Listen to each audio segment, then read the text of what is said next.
ETV live ఆధ్యాత్మిక channel ఆది దంపతుల భక్త కోటికి ఆత్మీయ స్వాగతం.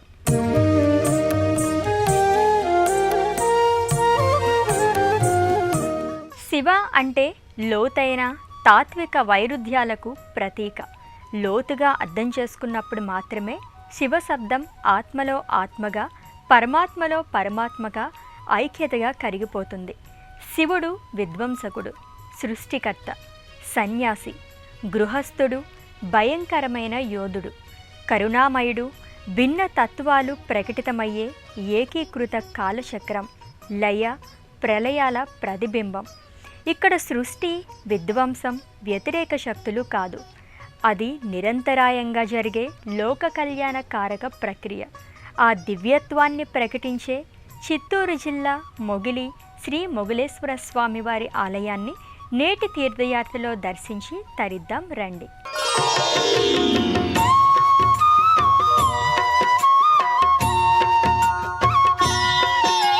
శ్రీ మహదేవ శంకర శ్రుతజన మందారా, శ్రీ గౌరీ హృదయేశ్వర బ్రోవర ఈశ్వర, నాద శరీరా ఈశ్వర నిర్మల మృదుహాసా, నాగాభరణ నటరాజ నీవే శరణమయ్యా, భక్తుల పాలిట పెన్నిధి నీవే మహదేవా, భాగ్యములొసగే శంకర మము బ్రోవగరావా, సృష్టి స్థితి లయ కారక నటరాజా ఈశా, నీ పద పంకజ సేవయే ముక్తికి సోపానం. ఓం నమః శివాయ, ఓం నమః శివాయ. అనంత విశ్వంలో అంతటా వ్యాపించి ఉన్న పూర్ణత్వాన్నే శివత్వం అంటారు. అణువు నుండి అఖిలాండ కోటి బ్రహ్మాండం వరకు నిరంతరం కొనసాగే అనేక కృత్యాల ఏకీకృత రూపమే ఈశ్వర చైతన్యం. సమస్త లోకాల జనాన్ని, జీవాన్ని అనుగ్రహించే ప్రాణదీపం, జ్యోతి స్వరూపం పరమేశ్వరుడు. సకల జీవరాశుల్లోనూ స్థావర జంగమాత్మకుడిగా అభివ్యక్తం కావడం సర్వాత్మకత్వ లక్షణం. ఆ రీతిలోనే పరమేశ్వరుడు విశ్వంబరుడిగా సర్వవ్యాపకత్వాన్ని ప్రకటిస్తుంటాడు. అంతటి విశిష్టమైన పురాతన ఆలయాల సముదాయాల్లో ఒకటైన శ్రీ మొగిలేశ్వర స్వామివారి దివ్యాలయాన్ని ఆధ్యాత్మిక నేపథ్యంగా దర్శించుకుందాం.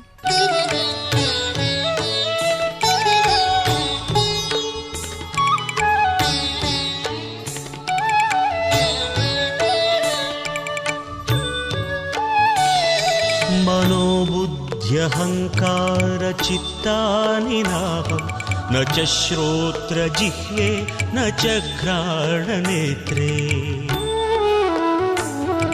న చ వ్యోమ భూమిర్న తేజో న వాయుః చిదానంద రూప శివోహం శివోహం, చిదానంద రూప శివోహం శివోహం.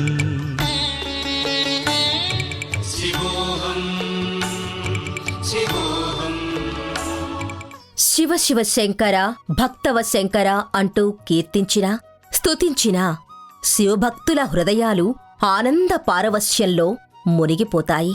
ఈశ్వరతత్వంలోని ఔన్నత్యం మాటలకు అందరిది.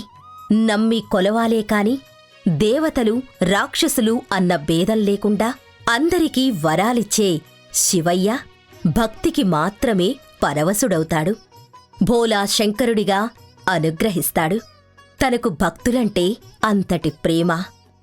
దానికి నిదర్శనమే చిత్తూరు జిల్లాలోని శ్రీ మొగిలేశ్వర ఆలయం. మొదటి రాజరాజ చోళుడు క్రీస్తు శకం 991లో ఈ ఆలయ పునరుద్ధరణ జరిగినట్టు శాసనాల ద్వారా తెలుస్తోంది. మొగిలేశ్వర స్వామి ఆలయ క్షేత్ర పాలకుడు శ్రీ మహావిష్ణువు. అందుకే ఈ క్షేత్రాన్ని హరిహర క్షేత్రంగా చెప్తారు. పవిత్ర ప్రాంతం మొగిలి. మొగిలి ఈశ్వర స్వామిగా ప్రసిద్ధి చెందిన శివాలయం నెలకొనుంది. ఈ ఆలయం తిరుపతి, బెంగళూరు హైవేపై తిరుపతికి 90 కిలోమీటర్ల దూరంలో ఉంది. ఈ ఆలయం దక్షిణ కైలాసమని కూడా ప్రసిద్ధి చెందింది. ఈ ఆలయ గోపురం గొప్ప శిల్పకళతో నిర్మితమైంది. ఈ ఆలయంలో ఉన్న చెరువులో వేసవిలో కూడా నీరు ఉంటుంది.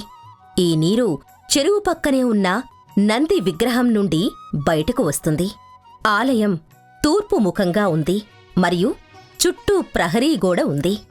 3 గోపురాలు ఉన్నాయి. ప్రధాన దేవతతో పాటు ఈ ఆలయంలో దక్షిణామూర్తి, శ్రీబ్రహ్మ మరియు శ్రీవిష్ణు చిత్రాలు కూడా ఉన్నాయి.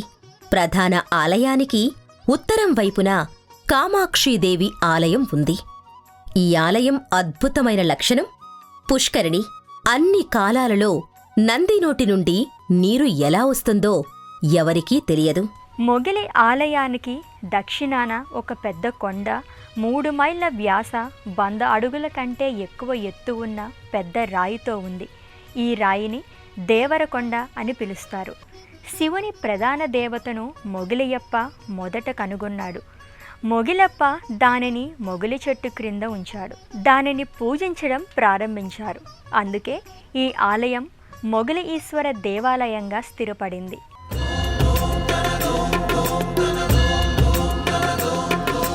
అరుణధవళ స్వర్ణోదయ దీప్తిం అఖిల భువన చైతన్య ప్రసారం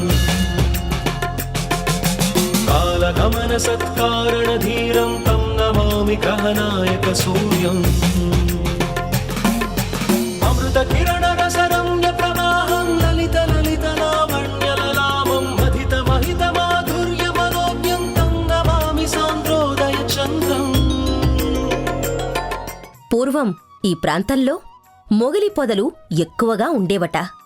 వీటి సమీపంలో ఉన్న మొగిలివారి పల్లెలో బోయ దంపతులు నివసించేవారు. అతడి భార్య నిండు గర్భిణిగా ఉన్నప్పుడు వంట చెరుకు కోసం అడవికి వెళ్ళింది. అకస్మాత్తుగా నొప్పులు రావడంతో అడవిలోనే మగ శిశువును ప్రసవించింది. మొగిలి పొదల దగ్గర పుట్టాడు కాబట్టి ఆ బిడ్డను మొగిలప్ప అని పిలవడం ప్రారంభించారు. మొగిలప్ప పెద్దవాడయ్యాక ఓ రైతు దగ్గర పశువుల కాపరిగా చేరాడు. పశువులను అడవికి తోలుకెళ్ళి మేపుతూ మధ్యలో వంట చెరుకు నరికేవాడు. అలా ఒకరోజు అకస్మాత్తుగా రాయి తగిలిన శబ్దంతో పాటు రక్తం చిందింది. భయభ్రాంతులకు గురైన మొగిలప్ప గ్రామస్తుల సాయంతో అక్కడ వెతకగా శివలింగం కనిపించింది. అప్పటినుంచి ఆ శివలింగానికి రోజూ పూజలు చేయడం ప్రారంభించాడు మొగిలప్ప. దీంతో అతడి పేరు మీదుగా ఈ క్షేత్రం మొగిలేశ్వర ఆలయంగా ప్రసిద్ధి చెందిందంటారు. పురాణ కథ ప్రకారం శివలింగావిర్భావం ఆద్యంతాలు బ్రహ్మ విష్ణువులు తెలుసుకునే క్రమంలో బ్రహ్మ తరపున అబద్ధమాడిన మొగిలి పువ్వుకు బ్రహ్మకు ఈశ్వరుడు శాపమిచ్చాడు. మొగిలి పువ్వు పశ్చాత్తాపానికి శివయ్య అనుగ్రహించి నీ పేరుమీద మొగిలేశ్వర స్వామిగా ఆవిర్భవిస్తానని శివయ్య వరమిచ్చిన దివ్యస్థలమే మొగిలి. మొగిలేశ్వర స్వామి కొలువైన దివ్యధామం కాలాంతరంలో మిరియాల వ్యాపారులు ఈ ఆలయాన్ని పునర్నిర్మాణం చేసినట్లు చారిత్రక ఆధారాల వలన తెలుస్తోంది. తనను సేవించిన భక్తుడి పేరు మీదుగానే ఈ క్షేత్రంలోని శివయ్య పూజలందుకోవడం విశేషం. మహాశివుడు, పరమేశ్వరుడు, నీలకంఠుడు, గంగాధరుడు, పార్వతీ వల్లభుడు, త్రినేత్రుడు ఇలా ఆ సర్వేశ్వరుడికి పేర్లు అనేకం, మహిమలు అనంతం. మంజునాథుడు అనేక ప్రాంతాల్లో విభిన్న నామాలతో పూజలందుకుంటున్నాడు. వాటిలో చిత్తూరులోని మొగిలీశ్వర ఆలయం ఒకటి. కోరిన కోరికలు తీర్చే కొంగు బంగారంగా ఇక్కడ స్వామిని ఆరాధిస్తారు. శివాయ నమః, ఓం భవాయ నమః, రుద్రాయ నమః, ఓం ఉగ్రాయ నమః, శ్మశాన సంచార భైరాగి పిశాచ గణాధిపతి. గర్భాలయంలో మొగలేశ్వరుడు సప్తఫణి రజత సర్పాకార భూషణం కింద తేజో విరాజితుడిగా మహిమాన్విత లింగ స్వరూపంగా అమేయంగా మనోహరంగా దివ్యంగా భక్తాభీష్ట వరదాయకుడిగా కొలువై భక్తులను అనుగ్రహిస్తున్నాడు. కమలాక్షార్చిత కైలాసప్రియ కరుణాసాగర కాంతి శివ ఖడ్గశూల మృగడఖాధ్యాయుధ విక్రమరూప విశ్వేశ శివ గంగా గిరిసుత వల్లభ గుణహిత శంకర సర్వజనేశ శివ ఘాతక భంజన పాతక నాశన గౌరీ సమేత గిరీశ శివ పాహి పాహి అని స్మరణ మాత్రం చేత శరణాగతి వేడితే చాలు భక్తానుగ్రహ ప్రదాయకుడు మొగలేశ్వరుడు. భక్తులు గర్భాలయ ముఖ మండపంలోకి ప్రవేశించగానే ఏకశిరలతో ఏర్పాటు చేసిన పురాతన మండపం అలనాటి వైభవానికి దర్పణం పడుతుంది. మొగలేశ్వర స్వామిని ఇహలోక వాంఛలతో కాకుండా ఆధ్యాత్మిక పరిణితి కలిగిన హృదయంతో పూజించాలని పండితులు చెప్తారు. అప్పుడే ఏకాగ్రత, దైవిక జ్ఞానం ప్రాప్తిస్తాయని ప్రతీతి. భక్తి జ్ఞాన మార్గాలను విడివిడిగా కాక సమన్వయం చేసి ఆచరించాలని ఈ క్షేత్రం బోధిస్తుంది. ఇహలోక బంధాలు, సంపద మీద వ్యామోహం వదలాలని ఉపదేశిస్తుంది. ఆత్మోద్ధరణకు, నివృత్తి మార్గంలో నిస్సంగంగా ఉంటూనే ప్రవృత్తి, నివృత్తి మార్గాలకు సమన్వయంగా పాటించాలని ఉపదేశిస్తుంది. ఇది పారమార్థిక చింతనతో ముక్తి కోసం పరితపించే భక్తుల అసలైన ఆరాధన తత్వమని పండితులు చెబుతారు. కాని మొగలేశ్వర స్వామివారు సామాన్య భక్తుల ఇహలోక కామితార్థాలను తీర్చి ఇలవేల్పుగా, కులవేల్పుగా భక్తుల పూజలందుకుంటున్నాడు. శివతత్వం అర్థం కావాలంటే భక్తుడికి సృష్టి సత్యం బోధపడాలి. అది అర్థం కావడం అంటే మాట్లాడినంత సులభం కాదని పండితులు చెబుతారు. ఎందుకంటే అది ఒక అనుభూతి, మాటలకు అందని అద్వితీయ భావనా శక్తి. అది మనసుని ఇంద్రియాతీతంగా స్పందింపచేస్తుంది, ఆలోచింపచేస్తుంది. నమో భగవతే రుద్రాయ నమస్తే రుద్రమన్యమభూతోద ఇషవే నమః నమస్తే అస్తు ధన్వనే బాహుభ్యాముతతే నమః యాతయుషు శివతమా శివం బభూవతే ధనుః శివాశరవ్యాయాతవతయా నో రుద్రమృడయా యాతే రుద్ర శివా తనూరఘోరా పాపకాశిని తయానస్తను భాషంతమయా గిరిశంతాభిచాకశీః యామిషుం గిరిశంతహస్తే బిభర్ష్యస్తవే శివాంగిరిత్రతాం కురు మాహి గుంసీః పురుషం జగత్ శివేన వచసా త్వా గిరిశాఖ్యా వదామసి యథా నః సర్వమిజ్జగత యక్ష్మకుం సుమనా అసతు. కాలంతో కరిగిపోతుంది. ఎవరైనా ఎప్పుడైనా శివతత్వం నుండి బయటపడే అవకాశం లేదు. ఎందుకంటే శివుడు మొత్తం సృష్టి వినాశనం కూడా. శివుడంటే విశ్వతత్వం.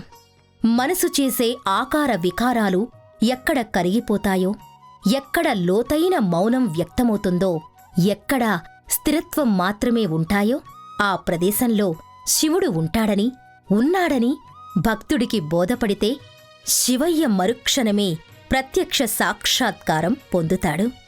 అందుకే మొగలేశ్వరస్వామి క్షేత్రంలో సామాన్య భక్తుడు కూడా ఈశ్వరుడి లీలను దర్శించగలిగాడు. శివుడికి ఉన్న అనేక దివ్య నామాల్లో ఆద్యంతహీనం అనేది ఒకటి.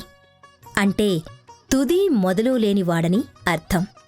శివుడు విశ్వరూపుడు, అంటే సమస్త విశ్వం ఆయన స్వరూపం. సదాశివుడు నిరాకారుడు, అనంత విశ్వ ఆదిమధ్వని. ఓం అనే బీజాక్షరం లోతుల్లోకి వెళ్లి పరికిస్తే కాని భక్తులు శివాన్ని తెలుసుకోలేరు. అసలు శివయ్యను అర్థం చేసుకోవాలంటే ముందు నీకు నువ్వు అర్థం కావాలి. అది ఎలా అర్థం చేసుకోగలవు? దాన్ని ధ్యానం ద్వారా మాత్రమే అర్థం చేసుకోవడం సాధ్యపడుతుందంటారు వేద పండితులు. సర్వం శివాత్మకమని తెలిస్తేనే శివతత్వం బోధపడుతుంది. పరమేశ్వరుడు విశ్వంలో అనేక రకాలుగా దృశ్యమానమవుతున్న లింగ స్వరూపుడిగా తన ఏకత్వ రూపాన్ని, నిరాకార గుణాన్ని ప్రదర్శిస్తున్నాడు. బ్రహ్మ విష్ణువులు సైతం నిరాకార లింగ ఆద్యంతాలని దర్శించలేని అనంత శక్తి, జ్ఞాన సామ్రాజ్యం పరమేశ్వరుడిది. ఆ అద్వితీయ పురాణ కథకు ఆలవాలమైన మొగలీశ్వర స్వామివారి దివ్యస్థలంలో కొలువైన ఇతర దేవీదేవతలను సైతం భక్తులు దర్శించి తరిస్తుంటారు.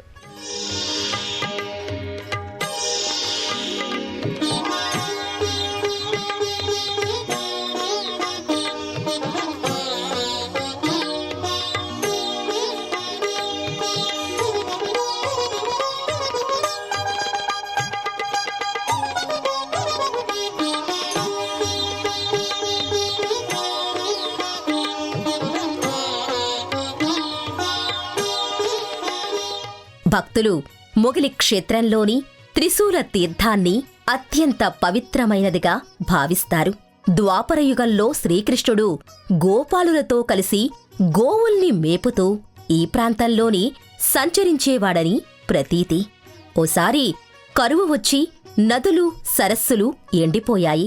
దీంతో శ్రీకృష్ణుడు ఆ పరమేశ్వరుణ్ణి ప్రార్థించగా శివుడు కరుణించి తన త్రిశూలాన్ని భూమి మీద గుచ్చి పాతాళ గంగను పైకి రప్పించాడట. దీంతో ఆ ప్రాంతమంతా సస్యశ్యామలంగా మారింది. ఆ కారణంగా దీన్ని త్రిశూల తీర్థంగా వ్యవహరిస్తారు. చోళరాజుల కాలంలో తీర్థం చుట్టూ పుష్కరిణి ఏర్పాటు చేసి నందిని ప్రతిష్ఠించారు. నంది ముఖద్వారం నుండి గంగ ప్రవహించేలా తీర్చిదిద్దారు. దీనినే పంచలింగాల తీర్థం, పావన తీర్థమని వ్యవహరిస్తారు. ఈ పుష్కరిణి దాటి ముందుకు నడిస్తే పలు నాగదేవతల శిల్పాలు గోచరిస్తాయి. ఇదే ఆలయ ప్రాంగణంలో శ్రీకైవారం తాతనారాయణదాసు మందిరం నెలకొంది. 2 దశాబ్దాల క్రితం నారాయణదాస్ అనే గాజుల వ్యాపారి మొగలేశ్వరస్వామి అనుగ్రహంతో సిద్ధి పొందాడు. అనంతరం కర్ణాటక ప్రాంతంలోని కైవారంలో కైవల్యం చెందారు. ఈ నేపథ్యంలో కైవారం నుంచి నారాయణదాసు విగ్రహం తెచ్చి ఇక్కడ ప్రతిష్ఠించారు. మొగలేశ్వరస్వామి కొలువైన ప్రధాన ఆలయానికి దక్షిణాన గణపతి, దక్షిణామూర్తి, పశ్చిమాన విష్ణువు, ఉత్తరాన బ్రహ్మ, దుర్గాదేవి, ప్రధాన ఆలయం ఈశాన్య మూలభాగాన కాశీ విశ్వనాథస్వామి, దేవీ ఆలయాలు నెలకొనున్నాయి. భక్తులు మొగలేశ్వరస్వామిని దర్శించిన అనంతరం ఉపమందిరాల్లో కొలువుదీరిన ఈ దేవతలను భక్తులు భక్తి శ్రద్ధలతో దర్శించి దేవతల అనుగ్రహానికి పాత్రులవుతారు. జీవితంలో ఒక్కసారైనా స్వామివారిని దర్శనం చేసుకుంటే జీవించి ఉన్నంతకాలం భోగాన్ని, మరణానంతరం మోక్షాన్ని ప్రసాదించే స్వామి మొగలేశ్వర స్వామి. ఆ స్వామివారి సన్నిధిలో ఏడాది పొడవునా ఎన్నో ఉత్సవాలను ఘనంగా నిర్వహిస్తారు. అలాగే మొగలేశ్వర స్వామి ఆలయానికి సమీపంలో మరెన్నో దర్శనీయ పుణ్యస్థలాలు ఉన్నాయి. ఆ విశేషాలను ఇప్పుడు చూద్దాం. హర హర సుబ్రహ్మణ్యం, శివ శివ సుబ్రహ్మణ్యం, హర హర సుబ్రహ్మణ్యం, శివ శివ సుబ్రహ్మణ్యం, హర హర హర హర సుబ్రహ్మణ్యం, శివ శివ శివ శివ సుబ్రహ్మణ్యం, హర హర హర హర సుబ్రహ్మణ్యం, శివ శివ శివ శివ సుబ్రహ్మణ్యం. మొగలేశ్వర స్వామివారి సన్నిధిలో శివరాత్రి సందర్భంగా 10 రోజుల పాటు బ్రహ్మోత్సవాలను వైభవోపేతంగా నిర్వహిస్తారు. ఇప్పుడు ఈ ఆలయాన్ని బంగారుపాలెం జమీందారు కుటుంబం నిర్వహిస్తోంది.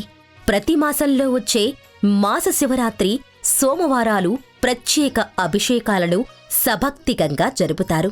మొగలేశ్వరాలయానికి పశ్చిమాన 3 కిలోమీటర్ల దూరంలో విభూతి కొండ ఉంది. ఈ క్షేత్రంలో స్వయంభూ లింగంతో పాటు సహజంగా ఏర్పడిన విభూతి కొండ ఉండడం మరో ప్రత్యేకత. తరతరాలుగా స్వామిని ఈ విభూతితోనే అభిషేకించడం విశేషం. ఈ కొండకు సంబంధించిన ఒక కథ ప్రచారంలో ఉంది. పూర్వం అగస్త్య మహాముని సూచన మేరకు లోక కళ్యాణం కోసం జమదగ్ని మహర్షి పౌండరికం అనే యాగాన్ని ఇక్కడే నిర్వహించాడంటారు. దానికి సంబంధించిన యాగ సమిధల భస్మాన్ని పెద్ద రాశిగా పోయడం వల్ల ఈ కొండ ఏర్పడిందని చెబుతారు. ఆలయంలోని మరో ప్రత్యేకత పైకప్పు మీద దర్శనమిచ్చే బంగారు బల్లి. ఇలాంటిది కంచి, శ్రీకాళహస్తీలలో మాత్రమే కనిపిస్తుంది. వీటిని తాకితే సర్ప దోషాలతో పాటు అన్ని దోషాలు నశిస్తాయని భక్తుల నమ్మకం. భక్తులు దర్శించే శివలింగం ఆత్మదర్శనం. అదే ఆది మధ్యాంత నిదర్శనం.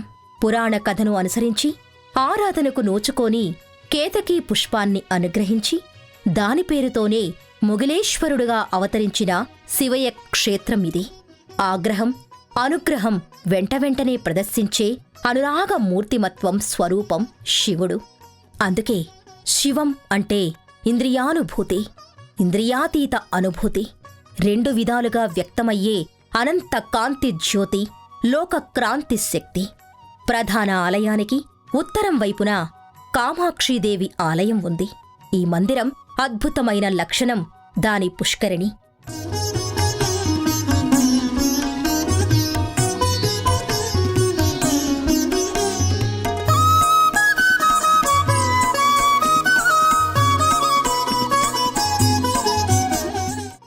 భక్తులు పవిత్ర పుష్కరిణిలో స్నానం చేయడం చాలా మంచిదని భావిస్తారు.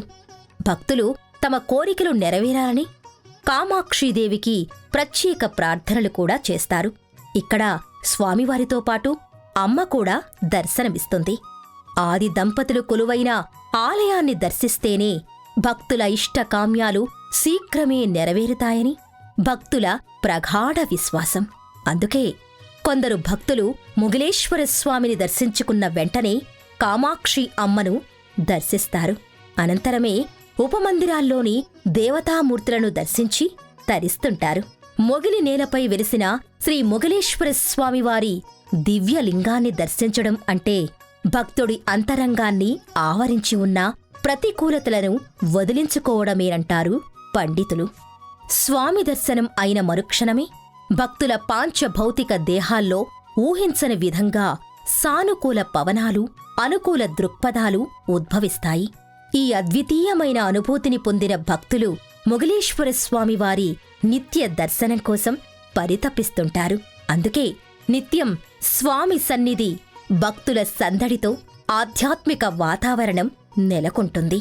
చిత్తూరు జిల్లా కేంద్రమైన చిత్తూరు నగరానికి సమీపంలో ఉన్న మొగిలేశ్వర స్వామి క్షేత్రానికి ఎలా చేరుకోవాలి, అలాగే ఆలయ దర్శన వేళలకు సంబంధించిన విశేషాలను ఇప్పుడు చూద్దాం. చిత్తూరు జిల్లా కేంద్రం నుంచి 30 కిలోమీటర్ల దూరంలో మొగలేశ్వర స్వామివారి ఆలయం ఉంది. తిరుపతి నుంచి కుప్పం, బెంగళూరుకు వెళ్లే బస్సుల్లో ఇక్కడికి చేరుకోవచ్చు. కాణిపాకానికి 28 కిలోమీటర్ల దూరంలో ఉన్న ఈ క్షేత్రానికి ప్రైవేటు వాహనాలు అందుబాటులో ఉన్నాయి. ఇక ఆలయ దర్శన వేళల విషయానికి వస్తే ఉదయం 6 గంటల నుండి మధ్యాహ్నం 12:30 వరకు, తిరిగి సాయంత్రం 5:30 నుండి రాత్రి 8 గంటల వరకు భక్తుల దర్శనార్థం ఆలయ ద్వారాలు తెరిచే ఉంటాయి. మహీతలంపై మహిమాన్విత పుణ్యస్థలాలు కొన్నే ఉంటాయి. ఆ దివ్యతీర్థ క్షేత్ర ధామాల్లో అరుదైన విశిష్టమైన పుణ్యతీర్థాలు చాలా తక్కువే ఉంటాయి. ఆ కోవకు చెందిన అత్యంత పావన క్షేత్రం చిత్తూరు జిల్లా మొగిలేశ్వర స్వామివారి ఆలయాన్ని దర్శించుకున్నాం కదా. ఆ స్వామివారి కరుణా కటాక్ష వీక్షణాలు మీ అందరిపై ఉండాలని ఆశిస్తూ రేపటి తీర్థయాత్రలో మరో క్షేత్ర దర్శనంతో మళ్ళీ కలుద్దాం. అంతవరకు సెలవు, నమస్కారం. ఈ కార్యక్రమాన్ని తిరిగి చూడాలనుకుంటే www.youtube.com/ETV Life Spiritual లో చూడవచ్చు.